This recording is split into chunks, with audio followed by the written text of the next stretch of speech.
Bismillahirrahmanirrahim. Assalamualaikum warahmatullahi wabarakatuh. Salam sejahtera bagi kita semua. Salam jumpa mahasiswa dimanapun Anda berada ya. Kita berjumpa kembali di mata kuliah yaitu Bisnis Internasional. Teman-teman, pada kali ini kita memasuki pertemuan kedua dengan topik pembahasan kita yaitu pasar dan pusat bisnis global. Setelah kita mengetahui konsep secara umum ya ataupun gambaran umum dari bisnis internasional itu, maka selanjutnya kita akan membahas terkait dengan pasar dan pusat bisnis global. Oke, tujuan dari pembelajaran ini diharapkan mahasiswa mampu memahami karakteristik politik dan ekonomi di berbagai pasar dunia, kemudian mampu menggunakan data pendapatan nasional dalam mengambil keputusan bisnis, kemudian pastinya harapannya mahasiswa juga mampu mendeskripsikan beberapa negara ataupun asosiasi perdagangan ya yang ada di luar negeri ataupun dalam berbagai wilayah di seluruh dunia, baik itu Amerika Utara, Eropa Barat, dan Asia sebagai pasar utama dan pusat bisnis dalam ekonomi dunia. Kemudian mahasiswa diharapkan mampu juga menilai tantangan pembangunan negara-negara Afrika, Timur Tengah, dan juga Amerika Selatan. Jadi kita akan membahas pada pertemuan kali ini cakupan-cakupan dari berbagai komunitas ataupun asosiasi yang ada di seluruh wilayah di dunia. Oke, yang pertama yaitu mungkin kita lebih spesifik tentang jalur barat laut. Jadi teman-teman mungkin sebelum kita membahas jauh lebih mendalam terkait dengan bagaimana konsep perdagangan antar wilayah, tentunya kita harus tahu bagian-bagian dari wilayah tersebut. Tentunya banyak sekali komunitas ataupun asosiasi yang didirikan oleh berbagai elemen negara begitu, dengan harapan agar mereka memiliki kebebasan ya dalam membuat kebijakan ataupun bagaimana agar tarif, terutama tarif bea masuk ataupun cukai gitu kan, jika sudah masuk dalam satu komunitas ataupun asosiasi perdagangan antar wilayah negara, tentunya ada sedikit pengurangan nilai ataupun bea masuk dan juga pajak ataupun tarif cukai. Nah, jalur barat laut di sini teman-teman sudah tahu pastinya lintasannya yaitu antara Eropa dan juga Atlantika Utara ya. Dengan rutenya ini ada Samudra Pasifik, kemudian Atlantik, kemudian Amerika Utara, dan juga sampai dengan Kepulauan Atlantik Kanada gitu. Mungkin ini teman-teman nanti bisa melihat lagi ke peta yang ada di seluruh dunia gitu ya.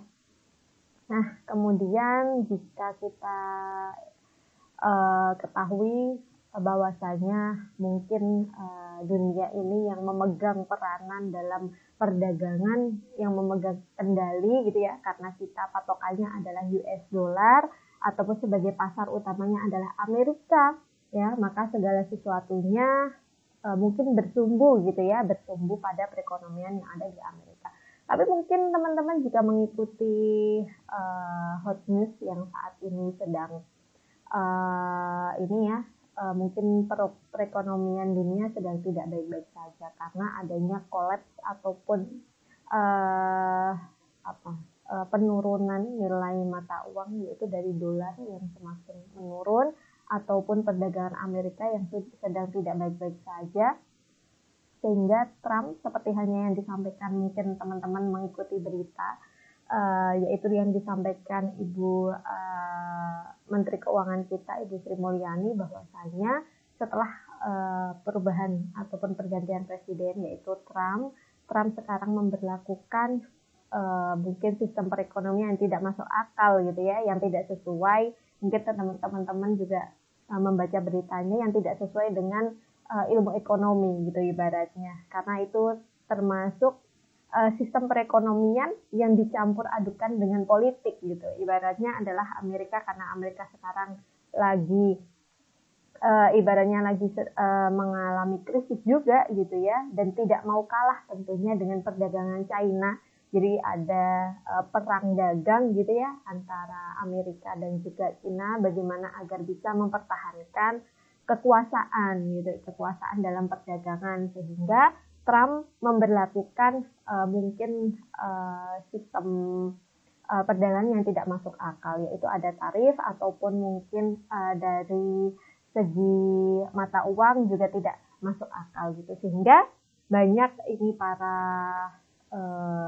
ekonom ataupun masyarakat pun juga kebingungan gitu harus mengikuti yang mana, sehingga kita harus bijak-bijak tetap mengikuti berita terkini dan juga harus mengetahui bagaimana sistem perekonomian saat ini, terutama perdagangan global, dan juga teman-teman juga jangan langsung FOMO gitu ya, ibaratnya sekarang juga wah USD sedang turun, nah kemudian ternyata emas harganya naik, ayo kita beli bersama-sama. Nah itu harus bijak juga gitu.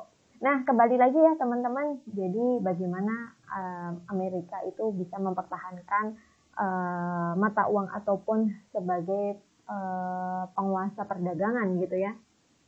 Amerika Utara ada Amerika Serikat, Kanada, Meksiko, Greenland, dan negara-negara Amerika Tengah dan Karibia.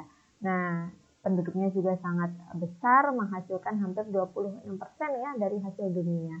Nah, sehingga tidak bisa dipungkiri bahwasanya Amerika sebagai pusat perdagangan yang ada di dunia. Tetapi sekarang China juga mengikuti pergerakan dari Amerika tersebut, sehingga Amerika bagaimana caranya agar bisa mempertahankan posisinya. Gitu. Jangan sampai kalah saing dengan China. Nah, di mana Amerika Serikat hanya mempunyai populasi ketiga terbesar di dunia dan memimpin sebagai negara dengan ekonomi terbesar di dunia, di mana data dari IMF ya, Amerika Serikat memiliki nilai PDB atau GDP ya, yaitu hampir 2,9 triliun itu tahun 2021. Sekarang semakin meningkat. Sehingga PDB dari Amerika Serikat ini menyumbang hampir 25% dari ekonomi dunia. Nah, sedangkan di dunia saja banyak sekali ya negara-negara yang lainnya, sehingga cakupannya ada disebut negara, mungkin kalau teman-teman sudah tidak asing juga, ada negara berkembang termasuk Indonesia, ada negara maju termasuk Amerika, kemudian China ya, dan yang lainnya, Jepang ya, termasuk negara maju. Negara ini merupakan pasar utama untuk negara berpenghasilan lebih rendah yang berusaha meningkatkan standar hidup mereka melalui strategi pembangunan ekonomi berorientasi ekspor. Ya, mana sih teman-teman mungkin sebelum kita masuk lebih jauh gitu ya, kalau teman-teman pasti sudah tidak asing lagi mendengar kata-kata ekspor impor gitu ya. Nah, ekspor dan juga impor. Ekspor berarti keluar, kita memperdagangkan produk dalam negeri untuk dikenalkan ke luar negeri, sedangkan impor yaitu mendatangkan produk-produk dari luar negeri. Mana yang lebih baik? Nah, alangkah baiknya yaitu kita berusaha semaksimal mungkin untuk bisa ekspor, go internasional gitu ya, mengenalkan produk-produk kita ke luar negeri. Negara ini juga merupakan pasar utama ya dari Amerika ini sebagai negara berpenghasilan lebih tinggi yang berusaha untuk menaik bisnis dan kelas menengahnya. Nah, tentunya dolar sebagai invoice currency, yaitu mata uang penagihan ataupun mata uang standar. Hampir mungkin beberapa negara berstandarkan pada US dollar. Nah, jadi sangat penting sekali bagaimana agar pelaku pasar ataupun pelaku perdagangan internasional juga selalu up to date ya, mengikuti berita terkini ataupun bagaimana siklus perdagangan dunia. Oke, langsung saja yaitu kita masuk pada Kanada. Banyak ini di sini sekilas mungkin kita akan bahas secara global ya, bagaimana setiap negara itu memiliki kelebihan apa sih, keunikan apa. Nah, jadi Kanada merupakan negara yang mempunyai masa daratan terbesar kedua dunia. Nah, Amerika Serikat menerima lebih dari 3/4 ekspor Kanada dalam setahun. Jadi perdagangan dua negara ini memberi hubungan perdagangan bilateral tunggal yang terbesar di dunia. Jadi antara Amerika dan juga Kanada ini memiliki hubungan yang sangat baik dalam perdagangan. Mereka saling melakukan transaksi ekspor dan impor gitu. Namun terdapat ancaman yang menarik investasi asing, yaitu konflik lama antara penduduk Kanada berbahasa Prancis dan penduduk Kanada berbahasa Inggris. Jadi memang ada konflik sendiri internal ya yang ada di negara Kanada, sehingga berpengaruh pada bisnis domestik dan internasional dalam banyak cara. Contohnya perusahaan yang mengekspor produk ke Kanada harus mengetahui hukum pelabelan bilingual negara tersebut. Jadi mereka ibaratnya adalah yang mau ekspor ke Kanada berarti harus tahu nih, harus menggunakan dua bahasa, yaitu Prancis dan juga bahasa Inggris ya. Jadi secara tidak langsung teman-teman ya dalam pembelajaran bisnis internasional, harapannya nanti ketika kita tidak hanya memanfaatkan ilmu saja, tapi sebisa mungkin bagaimana agar kita juga bisa menjadi pelakunya nih, pelaku dalam kegiatan ekspor. Tentunya kenapa kita harus mengetahui bagaimana budaya dan juga latar belakang masing-masing negara ini. Agar apa? Ketika kita melaksanakan transaksi ekspor dan juga impor, kita harus mengetahui bagaimana kebijakan masing-masing negara tersebut. Oh, ternyata misalkan nih kita mau ekspor nih ke Kanada. Oh, Kanada itu memiliki latar belakang bahasa yang berbeda. Mereka tidak hanya menggunakan bahasa Inggris. Mungkin kalau di negara-negara yang lainnya ya yang menjadi bahasa dunia gitu ya, PBB itu kan bahasa Inggris gitu. Tapi ternyata Kanada tidak mau hanya menerima bahasa Inggris saja karena latar belakang ada yang dari Prancis gitu, sehingga barang-barang ataupun produk yang akan masuk ke Kanada tidak bisa diterima hanya dalam berbahasa Inggris. Biasanya kalau teman-teman cek ini ya, ingin mengetahui komposisi itu kan kalau di Indonesia itu kan bahasa Indonesia dan juga bahasa Inggris mungkin ya. Nah, di sana ya berarti harus melabelkan selain bahasa Inggris juga harus dengan bahasa Prancis. Nah, dan lain sebagainya. Jadi kita harus mengetahui latar belakang masing-masing negara tersebut. Kemudian selanjutnya ada Meksiko. Nah, Meksiko merupakan negara berbahasa Spanyol ya yang berpenduduk paling besar. Selama lebih dari separuh abad pemerintah Meksiko menerapkan program nasionalisme ekonomi sehingga mencegah investasi asing dan mendirikan dinding tarif yang tinggi untuk melindungi industri domestiknya. Bagus ini ya teman-teman. Di dari Meksiko kita belajar bahwasanya mencintai produk dalam negeri itu penting gitu, sehingga meminimalisir agar tidak ada transaksi impor, karena impor sebenarnya juga merugikan negara ya, karena nanti bisa mengurangi defisit negara. Nah, kemudian Meksiko mencegah investasi tarif asing sehingga memberlakukan bagaimana agar biaya kalau di kita ini ya tarif pajak ya, biaya cukai itu ditinggikan sehingga pelaku pasar dari luar pun mereka sangat sulit gitu memasuki pasar di Meksiko. Selama 3 dekade terakhir nih, Meksiko telah meninggalkan kebijakan ini dan membuka pasarnya terhadap barang dan investor asing sehingga mengurangi peran pemerintah dalam ekonomi dan menjual banyak perusahaan milik pemerintah. Nah, jadi pada tahun 1999 Meksiko menandatangani perjanjian serupa dengan Uni Eropa dengan harapan untuk menciptakan manfaat tambahan bagi warganya. Jadi Meksiko sangat menggaung-gaungkan agar para masyarakat itu mencintai produk dalam negeri ataupun domestik gitu, sehingga tidak banyak gitu produk-produk yang masuk pada negara ini. Nah, kemudian selanjutnya ada negara Amerika Tengah dan Karibia. Nah, selain Amerika, Kanada dan Meksiko, di benua Amerika Utara ditempati 2 negara lainnya, yaitu ini ya Amerika Tengah dan Karibia. Populasinya juga besar gitu ya. Kemudian pembangunan di negara tersebut yaitu mengalami beragam permasalahan, yaitu dengan sistem pendidikan yang tidak memadai, pembatasan impor oleh Amerika Serikat dan negara maju lainnya terhadap barang-barang Amerika Tengah dan Karibia, dan ketidakstabilan politik. Mungkin itu termasuk salah satu negara yaitu di Amerika Utara gitu ya, ibaratnya yang paling keterbelakangan ya, kesulitan dalam ekonomi dan juga bagaimana dalam pendidikan, keterbatasan secara geografis dan juga ekonomi gitu, sehingga tetapi dari pemerintah pun juga membatasi impor. Nah, jadi kita harus mengetahui latar belakang dari masing-masing negara. Kemudian kita coba ke bagian yang lain, yaitu dari NAFTA ya, di mana NAFTA ini merupakan North American Free Trade Area. Jadi salah satu asosiasi ya antar suatu organisasi yang terdiri dari negara-negara di Amerika Utara yang didirikan pada tahun 1994. Jadi tadi beberapa negara di Amerika Utara tadi mendirikan suatu asosiasi atau organisasi. Di antaranya yaitu Amerika Serikat, Kanada, dan Meksiko.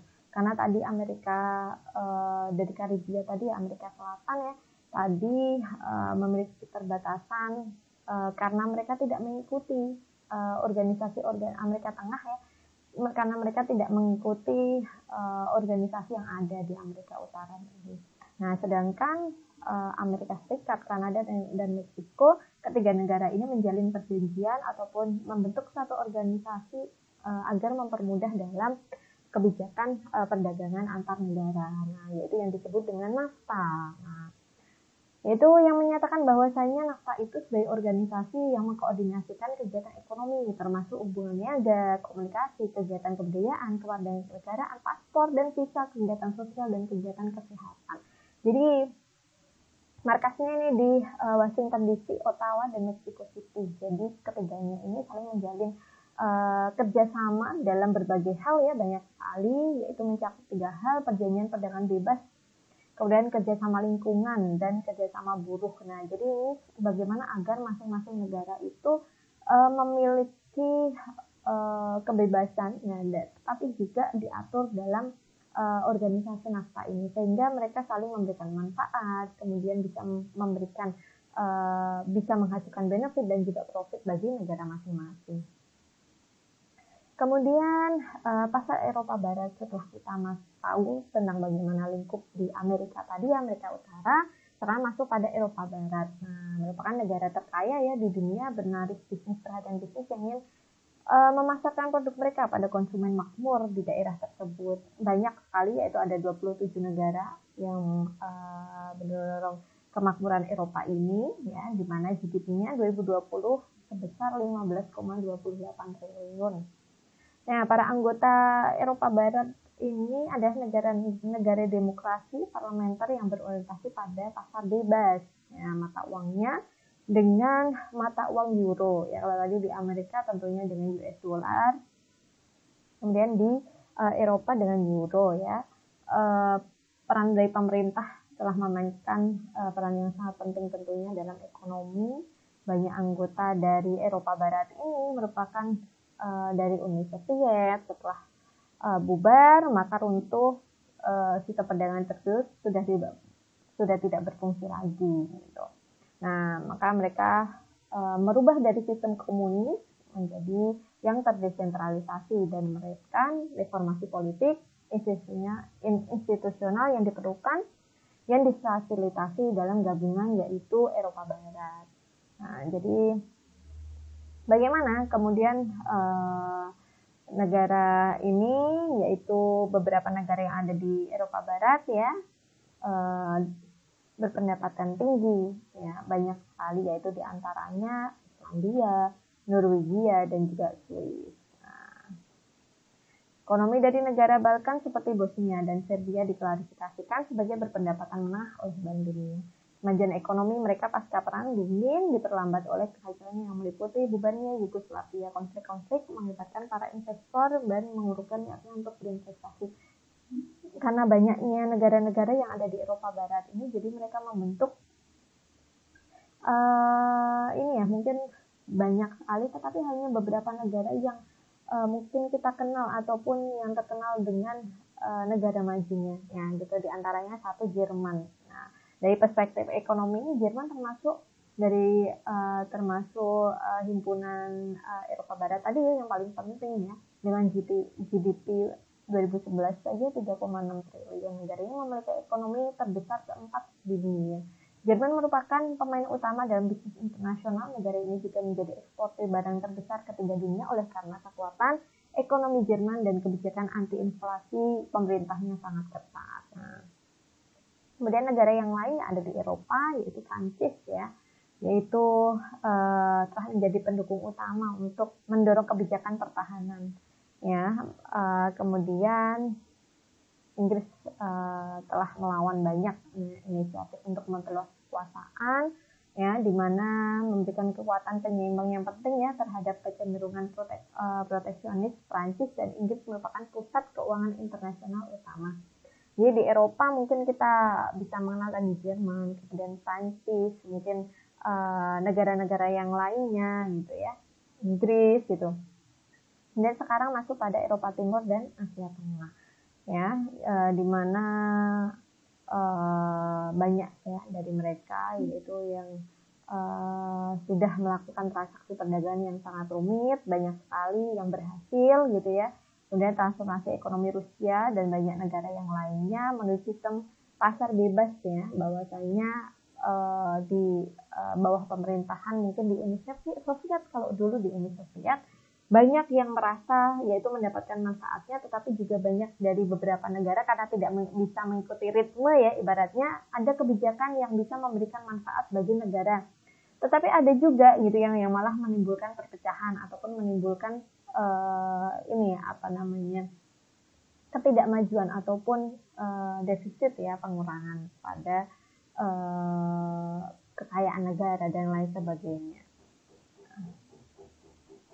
Kemudian bagaimana pasar Asia gitu ya, di mana Asia mempunyai populasi lebih dari separuh populasi dunia ya. Asia kita kenal juga bahwasanya untuk benua sendiri beberapa negara yang ada di Asia itu paling besar ya, banyak sekali negaranya, di mana Asia ini dalam bisnis internasional tidak dapat dilebih-lebihkan. Asia merupakan tujuan utama investasi asing maupun pemasok utama modal. Ibaratnya kalau di Asia itu sebenarnya banyak sekali sumber daya alam yang bisa dimanfaatkan gitu ya, tetapi mungkin dari segi SDM-nya gitu masih memiliki kurang dibandingkan dengan negara misalkan tadi Amerika ataupun di Eropa. Mereka sedikit ataupun untuk SDA-nya itu terbatas, tapi bagaimana SDM-nya itu sangat baik sekali dalam memanfaatkannya, itu berbeda dengan di Asia gitu ya. Jepang kita lihat di sini menjadi salah satu kekuatan super ekonomi dunia dengan GDP yaitu 5,9 triliun pada 2011 ya. Jepang hanya dikalahkan oleh Amerika Serikat, jadi ketika itu sempat pada tahun 2011 hampir sama gitu ya untuk kekayaannya. Keberhasilan ekonomi Jepang adalah bagian dari hasil kemitraan antara Kementerian Perdagangan, Industri Internasional dan juga sektor industrinya. Jadi sudah menggunakan kekuasaan formal, kemudian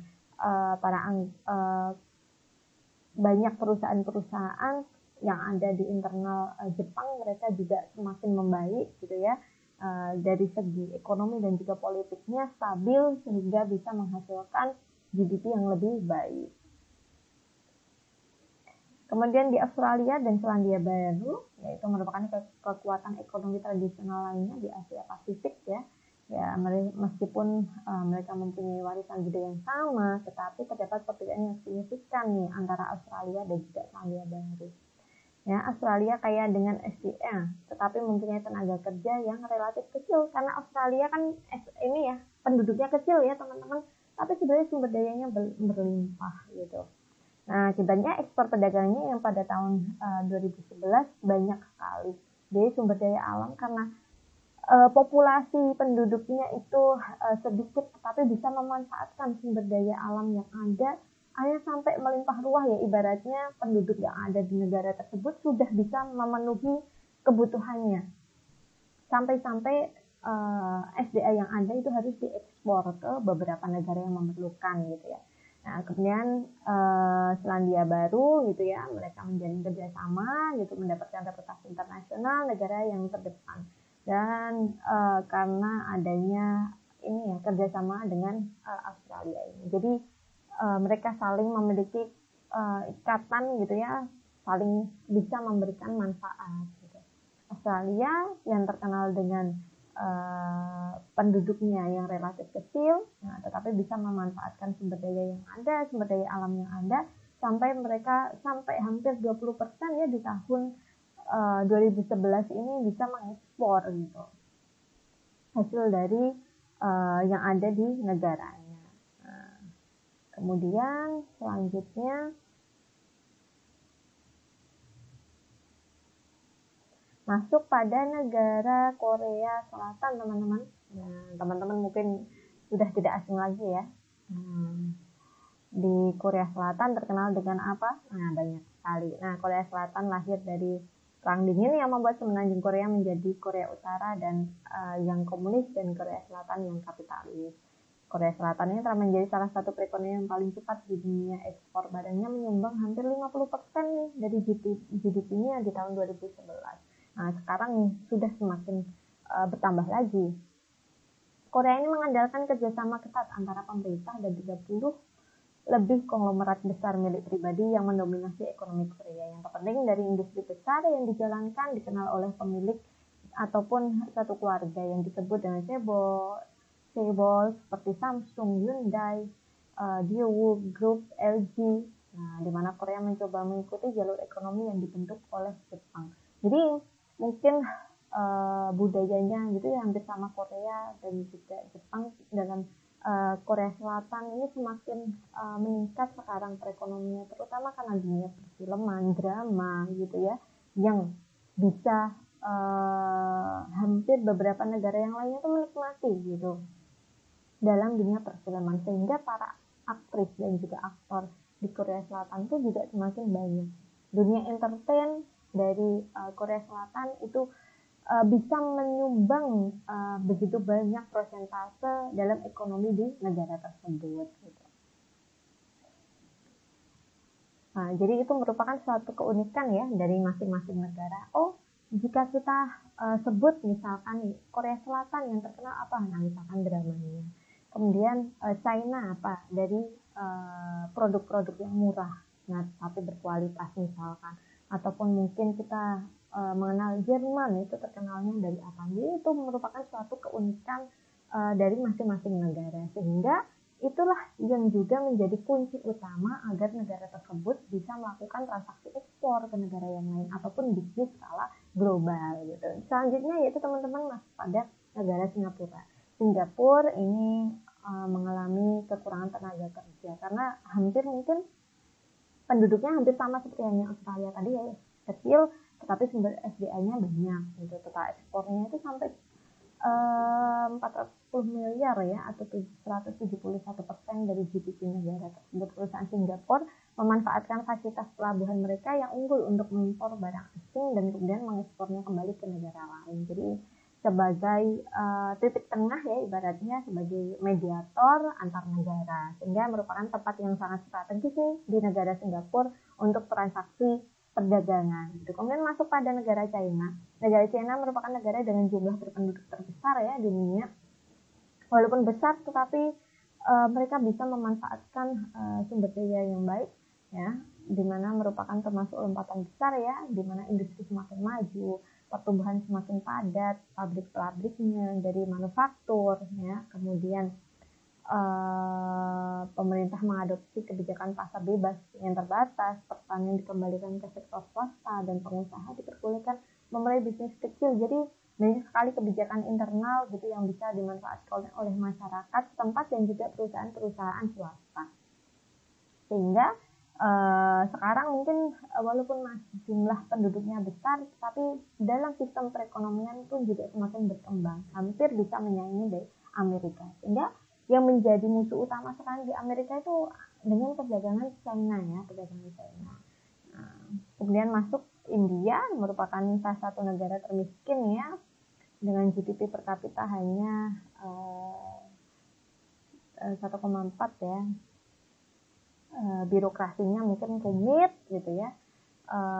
India menghambat investasi asing dan menerapkan persyaratan yang sulit lainnya, sehingga mungkin sulit gitu ya produk-produk dari luar itu masuk ke India gitu.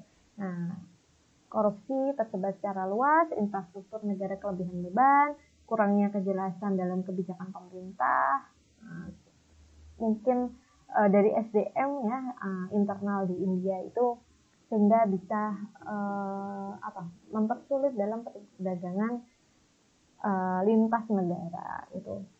Barang-barang ataupun produk dari luar sulit untuk masuk. Nah, tetapi mereka pun juga sulit untuk melaksanakan impor dan lain sebagainya, ekspor dan lain sebagainya.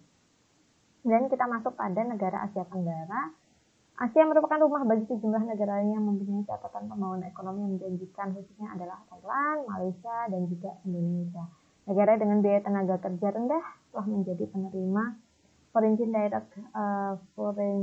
foreigner direct investment ya secara signifikan dalam 3 dekade. Sering biaya tenaga kerja meningkat di negara mereka, banyak perusahaan multinasional nih dari Jepang telah membangun pabrik satelit di ketiga negara ini. berbiaya rendah untuk pabrik induk di Jepang. Jadi ada kerjasama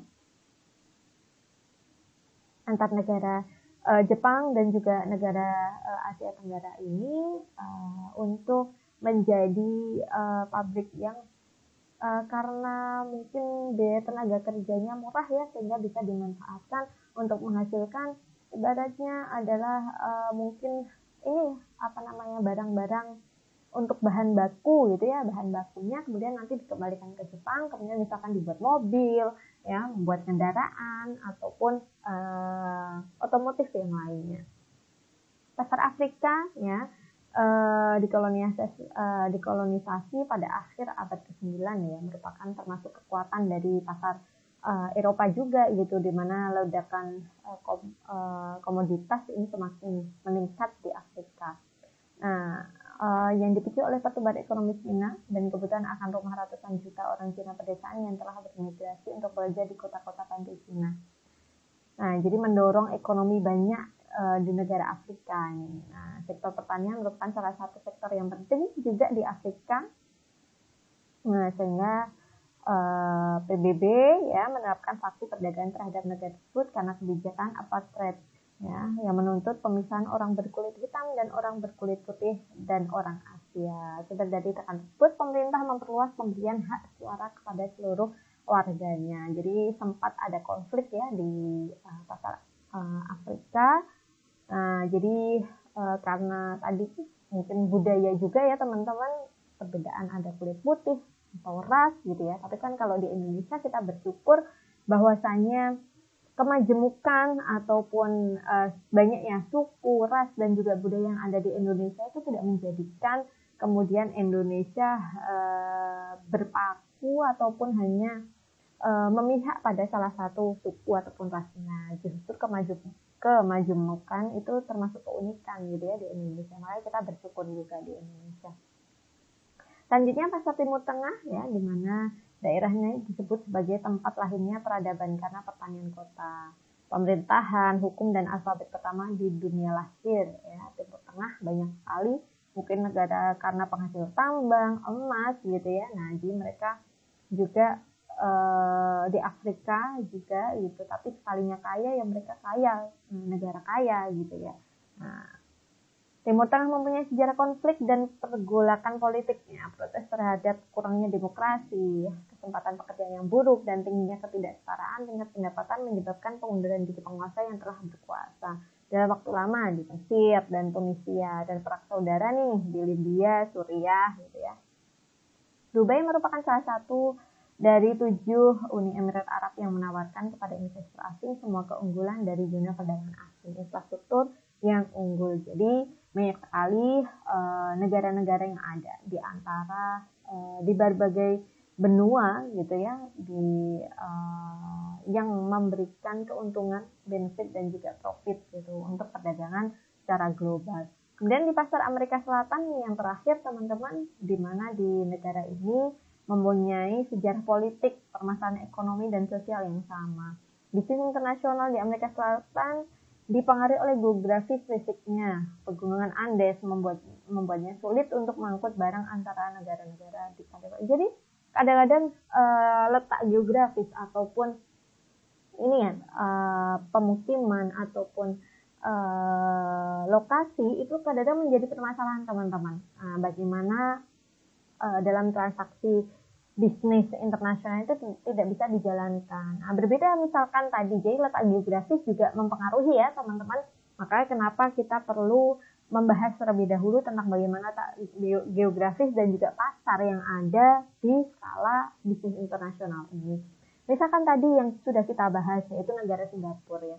Singapura letaknya sangat strategis, bahwa bahkan dia sebagai negara mediator ya untuk dalam transaksi bisnis internasional. Misalkan nih tadi Singapura yaitu impor gitu ya barang dari negara A. Kemudian karena letaknya sangat strategis, sangat mudah sekali gitu dia bisa menyalurkannya ke negara yang lain yang mungkin kesulitan dalam mentransaksikan tersebut, ataupun dari segi geografisnya sangat sulit. Nah, inilah Singapura bisa mengambil peran yang sangat penting gitu dalam pelaksanaan bisnis skala internasional. Di antaranya ini teman-teman, kenapa kita harus mengetahui bagaimana kelebihan dan juga kekurangan atau bagaimana letak geografis dari segi masing-masing negara dan juga latar belakang negara tersebut. Oh, latar belakangnya berbahasa apa?